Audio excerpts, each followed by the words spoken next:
What is kosher salt? Kosher salt is a type of coarse salt with large, rough crystals. In simple words, kosher salt is salt with bigger grains that is easy to pinch and sprinkle. It is called kosher because it was traditionally used in Jewish food preparation to help remove blood from meat, following dietary laws. Kosher salt does not usually contain additives like iodine, which are often found in regular table salt. Because of its texture, it is very popular in cooking and seasoning food.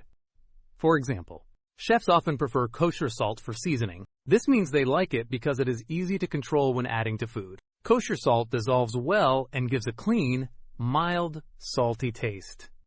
For example, he used kosher salt to season the steak. This means he used it to enhance the flavor of the food. Here are some more example sentences. Kosher salt is easy to sprinkle evenly. It is commonly used in kitchens and restaurants. The recipe suggests using kosher salt. Some related terms include table salt, sea salt, and seasoning. In simple terms, kosher salt is a coarse, easy-to-use salt popular in cooking. Easy way to remember, kosher salt means big grain salt used for cooking.